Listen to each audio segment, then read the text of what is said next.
Okay, we stayed at Disney World's Star Wars Hotel, and it's time to find out if this is amazing or a failure. Now, fans are really divided. There's been a lot of hate directed towards this hotel. Stick around, because we got a lot to discuss.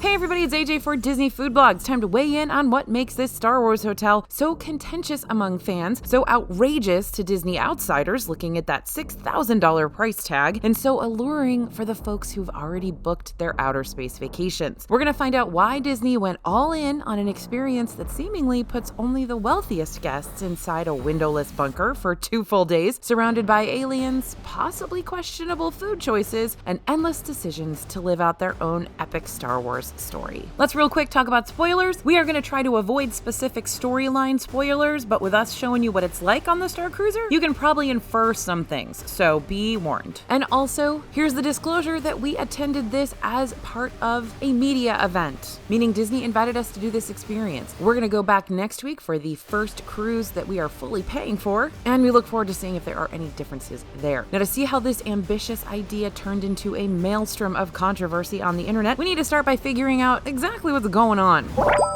The Star Wars Hotel? Yeah, it's not a hotel. If you're looking at that $6,000 price tag trying to figure out how to justify 2 nights at a hotel, I understand. Whether you think this Star Wars hotel sounds totally rad and you can't wait to do it yourself, or you think Disney's finally lost the last of its marbles to be charging Star Wars fans this much money, you're absolutely right. You're all correct. It is awesome, and it's exceptionally expensive. And that's just the tip of the iceberg, because this is not a hotel. It's a game. A really, really big game. This is a cross between a 2-day escape room, a choose-your-own-adventure book, and a murder mystery dinner, but you're doing them all at once, and there's no answer key. Nearly every second of the experience here can be exciting if you want it to be. There's always something going on, and you never know what's around the next corner, literally. Plus, the otherworldliness of being inside a concrete box for 2 days is real strange and kind of fascinating. There's no sunlight. You have no idea what time it really is, and that makes it easier to be in game time, just gauging your day by your missions and the rhythms of the ship. And there are a lot of missions. You'll meet Sammy, the mechanic and engineer on the ship who seems like a lovable dum-dum at first, sorry Sammy, but quickly reveals his true nature to those who seek it. I just don't know why the First Order is so into luggage. You'll meet Captain Riola Keevan. She began her career on the Halcyon 30 years ago. She rules with an iron fist, she tends to resist, and you can expect turbulence when she's around. Coordinates come from contacts in that movement who are quite literally risking their lives even as we speak. You'll meet Lieutenant Harmon Croy. He started as a data analyst in the First Order and noticed that pockets of resistance bloom wherever the Halcyon lands. He's ready to find out the truth, and you can help him do that if you so choose. Who among you has aided the First Order in the foiling of the plans of their resistance and their operatives? Well done! And there are so many more new characters to meet who are going to impact your adventures, send you on missions, and potentially get to know you personally in a way we've never seen with a Disney experience before. Honestly, Disney's probably hoping you won't have time to figure out if this is all worth the money, because frankly, you're going to be so exhausted at the end that you won't even remember where you live when you're done. We had 3 people on our team doing literally every single possible mission we could, and we still couldn't do it all. You can't do everything, and Disney is counting on you wanting to come back again so that you can. Okay, you getting the gist here so far? 2 days in a Star Wars themed concrete box, a bunch of new Star Wars characters to meet, a whole lot of stories to untangle, and you get to decide your loyalties. You get to decide who to betray and how to break out of the brig. And don't forget to join the Hello Sabacc tournament and bring your best for the fashion show. It's a lot. So this sounds cool, right? So why do so many people online seem to seriously hate this thing that's literally not even open yet? Now, the reactions to Disney's Star Wars Hotel didn't start out initially as hate. A lot of the original commentary, and still a good deal of it, come from people who were excited but knew that a trip like this was a bit too much of a budget stretch or couldn't justify a trip to Disney World that involved 2 days of mostly not going to Disney World. Most people were excited to see how Disney might pull off this level of immersion. And as the opening date got closer, people started wondering if they could really do it, and do it right. So what changed? Well, Disney announced the pricing for Galactic Star Cruiser in August, and cue the shock, the outrage, and the jokes on late night TV. Sample package rates ranged from $4,000 to $6,000, and the people who'd been so excited about this project at first were suddenly second-guessing everything. To make matters worse, in early December, Disney released the first promotional looks inside the hotel, and, well, it didn't go well. You may be wondering how a couple of commercials got people so mad, especially if you didn't get a chance to watch them in the 6 days that they were up before Disney deleted them. As I said, the whole experience is about the buy-in and creating this immersive world that feels real and feels like Star Wars. And these promos did not assuage fans' worries that Disney wasn't going to be able to truly make it happen, at least not in the way that they wanted. Even if you're not into Star Wars, imagine there's an experience that seems tailored exactly for you, but it was set with a price tag that pretty much anyone can agree is extremely high. And there's no guarantee that it'll be exactly what you dreamed of or hoped for. You're already dealing with a supremely expensive vacation, then you jack up that price, set it in an even more niche fandom that's also stressful, by the way, because what if they don't do it justice, and then put the burden on the guest to choose their own adventure to make it worth their while? For that sacrifice to be worth it, it has to not only nail your expectations, but surpass them. And if it doesn't, well, like I said, we've all experienced buyer's remorse, so imagine if it's $6,000 worth of buyer's remorse. Looking at it through the lens of those people who've been waiting their whole lives for an experience like this, only to be let down by a major price tag and less than stellar promotional material, it's understandable that people were worried or downright horrified at what Disney had done. But we've finally experienced the actual Star Cruiser, and it's time to talk truth about immersion, about price tags, and about who this is really for. And we're going to start with what you all really want to know. How immersive is it? What happens? What does that even mean? A lot of dedicated Star Wars fans are concerned about buy-in. Will everyone at the Star Cruiser be as invested as I am? Will they dress up, really adhere to the story, respect the illusion? And does Disney have the story down enough to actually make it worth adhering to? For the major Star Wars fans who are worried about some guy in a Pepsi t-shirt breaking your immersion, my advice is, don't be. You're going to be so caught up in your own story and your missions and your experiences that you're not even going to notice that guy. And to be very honest, if fewer folks are interested in interacting with the characters, that just means more one-on-one time for you, which will actually mean you get a better experience. It's kind of hard to hide Chewie from the First Order if there are like 50 people surrounding the Wookiee at the same time. The fewer people discovering secrets with you, the better. Now, the most fun part for me was exploring the ship, getting access to new rooms and story elements that I didn't have access to a few hours ago or yesterday because I chose to do the right missions, and finding all the cool new places to explore. Even though the ship is small, you really don't figure out where everything is and what everything does and where all the hidden stuff is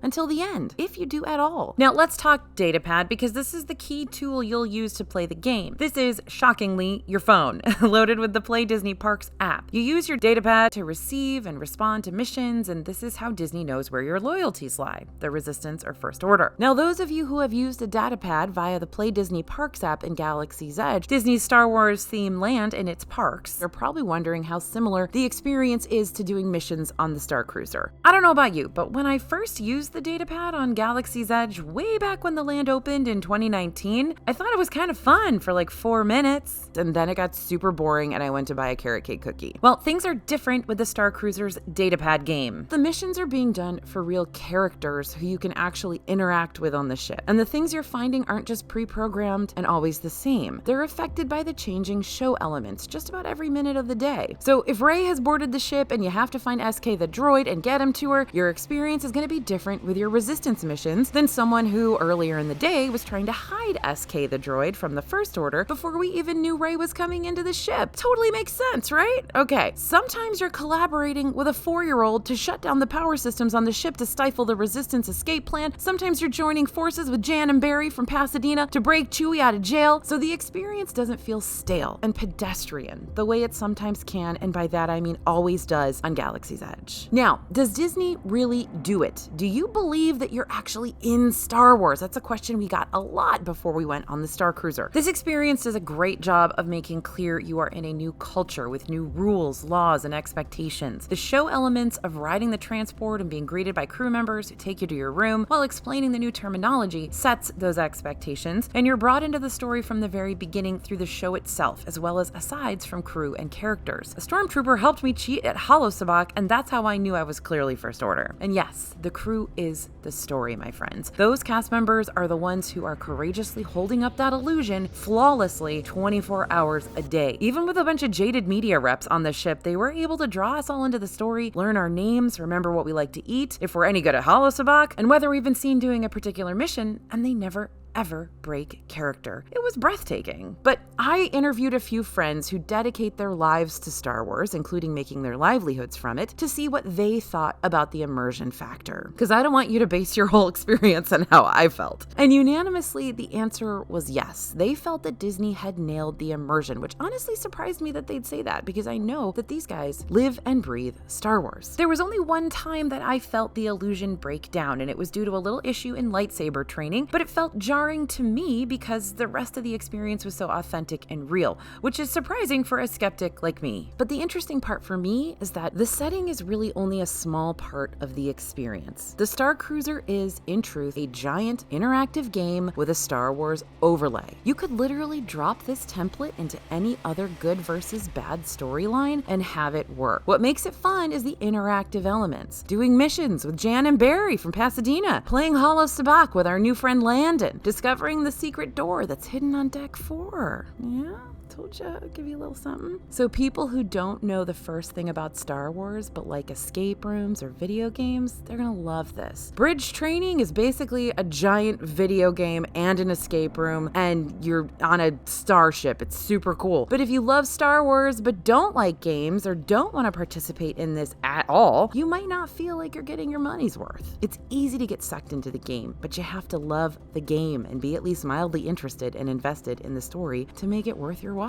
If you actively participate, do missions, constantly wander the ship, find out what's happening and who's doing what, you'll feel like you're part of the story. At least one of the stories. There are a lot of stories. They're all connected, even if super tangentially. But if you don't enjoy the game and don't do the missions, you're not going to see inside some of the rooms. You're not going to know certain things are happening. You will miss out on something, and potentially a lot of somethings. Now, the most fun you'll have storyline-wise will be doing the meetups with different characters the evening of day 2. But this is where a major conundrum of the Star Cruiser comes into play, and this might be the one that really is frustrating for a lot of you. Every single guest will have a different experience. Even if you do the same mission as someone else, you might not actually do the same mission. If you finish earlier or later, even by 10 minutes, different characters may show up and influence what happens when you hack into a certain room or pull a certain lever. It's all about timing, and you don't really know what the right time is for the right mission. And there are a few missions that are better than others. They will become the gold standard and the way most people will determine if they had the best experience possible for their $6,000. But guess what? Not everyone will automatically be invited to have those experiences. Yep, the choices you make will include you in some exclusive experiences and exclude you from others. Mission groups are small and exclusive. You have to get credentials from certain characters to enter certain parts of the ship. And if you don't get those, you might miss out on some major story moments. So that means that your $6,000 does not buy you what someone else's $6,000 buys them. Life's all about choices, and yours can make or break your Star Cruiser stay. So that sounds scary and super FOMO, right? Right, that's what we thought too. I personally took the path of the First Order on my Star Cruiser adventure and did not get invited to a Resistance mission that my friend did get invited to. And it was really cool, and I didn't see it. And I didn't even know it happened until she told me about it and showed me pictures. You know we're going to be sharing all of our experiences with you through our blog posts and videos going forward. So if you see an experience in a story that you really want to participate in when you go to the Star Cruiser, you can speak with guest relations cast members on the Star Cruiser and let them know you'd like to do that thing. While there are no guarantees, they will try their best to get you in on the action, but that kind of takes you out of the immersion if you're planning out your top secret spur-of-the-moment story elements. So, two sides of a coin, my friends. So can you enjoy yourself and get your money's worth if you don't do the missions and engage on the ship? Well, the only things to do on the ship besides the missions are play sabacc, drink, eat, sit in the atrium and see what happens, watch TV in your room, shop in the little gift shop for way too expensive stuff. You can have a very enjoyable time playing sabacc with friends and having drinks and enjoying a meal. I wish I'd had more time to do some of those things, but again, is it worth $6,000 to you? Because I can buy you a game of sabacc and send you on a Caribbean cruise for a lot less than that. Now, speaking of immersion, are some things too themed? Well, Star Wars fans know that the food throughout the galaxy far, far away has never really looked all that appetizing, and Galaxy's Edge didn't really deliver the dining upgrade to Hollywood studios that we were hoping for. Yeah, we love Ronto wraps, but the rest of it, well, we could take it or leave it. Is anyone really excited to try Blue Shrimp? Is immersive food a good thing? The food is very, very themed here. Everything sort of feels in the similar vein to Galaxy's Edge food. I'd say about 25% of it is something I'd look forward to eating again. I imagine little kids or picky eaters will have a relatively tough time here, especially since food is all-inclusive. If you don't really love the food, then is that a benefit for the price? Blue Shrimp and carrying the weight of saving the entire galaxy on your shoulders may be a bit of an acquired taste. So who is Disney trying to market this to anyway? Okay, we've reached that point in our story where we're trying to figure out who's gonna have fun on this ship and who Disney wants on this ship. Well, the way Disney's constructed this whole experience narrows who is actually gonna want to drop the cash. But it's still a pretty wide spectrum of people who are interested in spending 2 days in space. You got the diehard Star Wars fans, and the people who are dragged to this hotel by diehard Star Wars fans. You have the major Disney fans who have to experience everything Disney creates. You got the people who've been saving since this was first announced in 2017, and the people that won't bat an eye at $6,000 for a 2-day vacation but want to experience something new and interesting. Then down the road, you'll get the folks who are less interested in Star Wars, maybe not even so interested in Disney newness, but still want to see what this is all about. You got lots of different groups of people with different expectations and different levels of justification for their stay, and this hotel has to be everything for everyone, which is nearly an impossible task. It has to give just enough to each group to keep them happy, and that may end up meaning that no one is happy. For that $6,000 price tag, you might be expecting the epitome of luxury, and that's not what you're gonna get. The food is definitely fancy and upscale, but the rooms do not match that level. They are small, unless you're lucky enough to have a real expensive suite, which are huge. The regular cabins are tiny. They are smaller than Disney Cruise Line cabins. Small. Did I say small? Small. Okay, so this whole thing is modeled after a cruise, but it's on land. So why did Disney make the cabins so small when they had land to work with? If you're planning to travel with more than 2 people in a cabin, which you might want to if you're trying to keep costs down, you're going to be cramming folks into bunk beds and those tiny 5th sleeper beds. Yeah, there's about enough closet space for a couple of adults, but with just 1 bathroom, with just 1 toilet, 1 sink, and a relatively small shower, and not a whole lot of downtime, you might be fighting over that shower after your shore excursion to hot and humid Batuu. It doesn't feel claustrophobic to you unless you're in your room with a lot of people. The suites feel very wide open and spacious, and luckily, you're probably not going to spend too much time in your room, and you really won't have a chance to if you're doing those missions. There's not a lot of time for naps in space, not with all the missions and activities you're going to be sent on, though if you're smart, you will close your eyes for a little bit there in the afternoon on day 2. Now, as for the food, again, you got the opposite vibe. This stuff is fancy, and like I said, not for everyone. Food is often prettier than it tastes. It's clear they put a lot of effort into the overall vibe of the food, but not everything is a winner. Even the buffets are next level with individually plated dishes that have a strong focus on presentation, though that dining room during the day has a real college cafeteria vibe to it and doesn't feel all that luxurious. It does get it better at night. If you're into gastronomy, textures, and a lot of mousse-based desserts, you will love the food here. If you just want a slice of pizza and some corn dog nuggets, then it's going to be a little harder to find that stuff on the menu. If you've got little kids, this might not be the vacation for you. They won't be able to participate in everything. If they're under 7, they may just end up kind of disappointed with the whole experience, though I met a couple of under 7-year-olds on our cruise that loved it. Now, lightsaber training is only available to kids 7 and up, and if your kid is too young to have their own phone, they'll miss out on a lot of the missions. And again, the food is not really kid-friendly. Yes, they've pushed some pizza and mac and cheese onto the lunch buffet, but it's likely not the kind of pizza and mac and cheese your picky kid is gonna really like. But all that said, I did see many kids absolutely loving their time on the Star Cruiser when I was there. Characters prioritize including children in their adventures, and many were called out by name by characters as their most prized allies. This is definitely geared a bit more towards older kids and probably Disney adults. A lot of the important things that happen on the ship happen after 9 p.m. because that's when people are finished with their second dinner seating. And if your kid needs to go to bed, they're gonna miss a lot. Now, you can and should go on missions and activities with your group, but if you've got First Order leaning folks and Resistance supporters, you're gonna end up split on some of those activities. Your choices can set you up for something fun for the whole family or on a string of individual side quests. It's all what you make it. Introverts. This whole thing is probably going to push you outside of your comfort zone. I am an introvert, and it was a little stressful for me to be around so many people doing so many things all the time. This is probably a great trip to invite your extrovert friend to share a room with you so you can reap the benefits of their outgoing nature and tag along on the missions. But in the context of you being an introvert and not wanting to physically talk to the characters, you can do the missions on your datapad and still have the invited experiences. We're going to talk about that in a second. While the story can be more fun if a character knows your name and recognizes you because you talk to them on the ship, we're pretty sure it doesn't impact the missions you get. You'll have the chance to align yourself with anyone you want to via your datapad missions.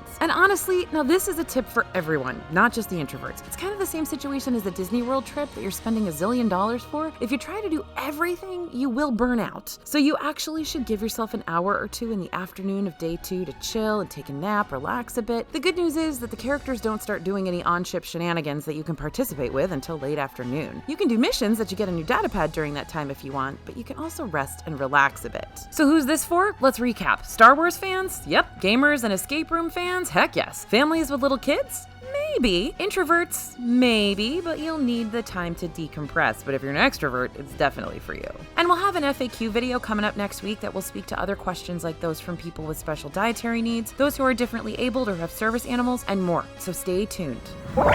So, the real question, is it worth the money? This is the most common question we've been asked. Is it fun? Is it authentic? Is it worth it? That question's obviously going to be answered differently by nearly every single person. We got a chance to speak with some of the people who did get to experience it on our cruise, and after living in space for 2 days, we got a lot of different answers on whether or not they would want to come back or if it's worth the money in the first place. Some said, absolutely, again and again, I can't wait to come back and experience another story. Others were stuck on that price tag. One said, for $3,500, yes, it would be a no-brainer. People regularly spend $5,000 to $10,000 on a Disney World trip, so this would make sense to be a part of that. For $5,500 or $6,000, it's much less clear. The more you're spending, the more perfect the experience has to be, and the more it needs to exactly meet your expectations to be worth it. And $6,000 is above that comfort limit for some people. Still, some found that space was not quite for them, even if they did have fun and love Star Wars. Some folks would rather prefer to spend their money on a luxury vacation to Europe or Japan for that amount of money. Disney World is expensive, and the average family is already easily spending $5,000 for a week there without this level of immersion. But does that make this price tag worth it? You might spend $3,000 for a 3-night Disney cruise with those all-inclusive elements, but it's a tough comparison dollar for dollar with what Disney created here. So as far as that pricing goes, yeah, $6,000 is a lot of money, but it could be right for you if you finally get to live your Star Wars dream, and it's not that far off base from a regular Disney cruise. So if you're on the fence about the whole Star Wars thing, or you're a mega fan who needs to know they've done everything right, know that it isn't really about the theme, it's about the game. Yeah, the storyline is intricate and links with Galaxy's Edge and the backstories they've created for the park, but the theming is not what's going to make this worth it for most people. If you don't want to throw yourself into an escape room or a choose-your-own-adventure game,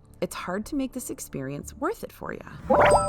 So right now, the Star Cruiser is actually pretty cool. Whether that's worth $6,000 is a separate question, but the bigger question is, can it stay this way? All the promotional language has been about how the Galactic Star Cruiser is so much more than a hotel, but will it always be this level? We were on a media cruise where Disney wants to make their best impression. It's safe to assume in the short term they will keep the quality up, but guest reaction and public reaction can drive Disney to make changes more drastic than just pulling down some promo videos. Disney's currently positioned this experience for the mega fans, the folks who will come dressed to the nines in their Leiku and face paint. They got makeup removal wipes in the bathroom just for that. But what happens when the Pepsi shirts start overtaking the costumed guests and the demand for regular pizza surpasses the interest in trying blue shrimp? We've already seen the food in Galaxy's Edge get toned down a bit and start to include earthly names like fried chicken in front of the galactic term tip yip. Will the menus on the Star Cruiser stay as daring? Disney World is obviously geared towards families, but that price tag makes it a bit prohibitive for bringing along a pack of little kids. But will the activities always stay for 7+-year-olds? So many people have their favorite Disney hotel and stay multiple times and visit Disney World year after year to keep experiencing the newest, most exciting thing. But will they feel the same about the Star Cruiser? Disney's embedded enough storylines so you can come back and visit again and again and have a different experience, but do enough people have a budget for that? Changes that incorporate more guests or keep things fresh can be a good thing,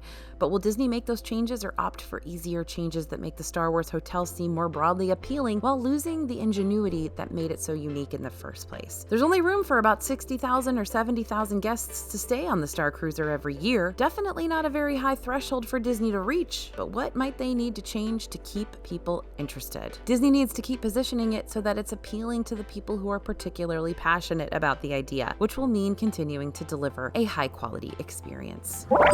Now, my experience on the Galactic Star Cruiser, it was a blast. The biggest takeaway on the Star Wars Galactic Star Cruiser is if you're really hoping for a Star Wars themed hotel with a little bit of character interaction here and there while you sip cocktails and lounge about like a cruise at sea, that is not what this is. This is definitely the doer's vacation. You'll be moving nonstop all day long, especially if you really want to feel like you got your money's worth. So if you're invested in getting the value out of every single cent you spent to make this trip happen and that energizes you, you'll enjoy it. If you're someone who loves their midday nap and downtime from the hustle and bustle of Disney World, then you may need to temper your expectations. The biggest takeaway from our entire experience on the Star Cruiser is that it's all about the buy-in and how you approach the the situation. You kind of have to check your expectations at the door and be ready to go with the flow of whatever starts happening around you to really enjoy yourself and feel like you're getting the full experience. Suspension of disbelief is hard even when you're super into it. This is going to be tougher for the people who aren't mega Star Wars fans or who are not naturally going to walk up to a stranger and ask for access codes to get into locked rooms. But it's possible. I was able to do it, and like I said, I'm a big skeptic.